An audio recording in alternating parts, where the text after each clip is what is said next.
بسم اللہ الرحمن الرحیم۔ ایک مخزومیہ عورت جس کے بارے میں میرے آقا صلی اللہ علیہ وسلم تک اطلاع پہنچی، آپ نے گواہوں کی موجودگی میں جب معاملہ کلیئر کروا لیا کہ واقعی اس عورت نے چوری کی، آپ نے حکم دے دیا کہ اس عورت کے ہاتھ کاٹ دیے جائیں۔ اب جب ہاتھ کاٹا جانے لگا، واویلا ہوا، پورے معاشرے میں ایک اتھل پتھل سی ہوئی، بڑی بڑی شخصیات اندر پڑنے کی کوشش کرنے لگیں کہ کسی طریقے سے یہ سزا کم از کم ملتوی ہو جائے یا ٹل جائے، مگر میرے نبی صلی اللہ تعالی علیہ وسلم اللہ کے معاملے میں کسی سے ڈرنے والے نہیں تھے۔ آپ نے فرمایا میں اس عورت کا ہاتھ کاٹ کے رہوں گی۔ پھر سفارش کرنے والوں نے مختلف پوائنٹس استعمال کیے، کبھی حضرت حسن اور حسین کی محبتوں کی آڑ کو استعمال کیا، ان بچوں کے ذریعے کہلوانے کی کوشش۔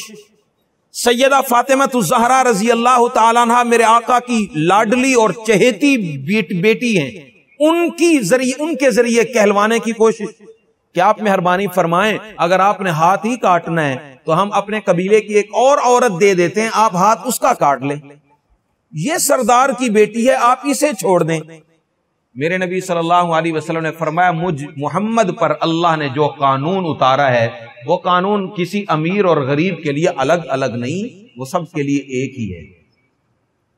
مجھ پر جو کتاب نازل ہوئی اس میں کیا ہے؟ فَحْكُمْ بَيْنَ النَّاسِ بِالْحَقِّ،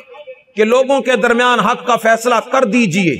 اور کبھی بھی ظالم کی طرف جھکاؤ مت رکھیے کہ اللہ تبارک و تعالیٰ کے دربار میں آپ جواب دہ ہو جائیں گے۔ آپ صلی اللہ علیہ وسلم نے فرمایا میں اس عورت کا ہاتھ کاٹوں گا۔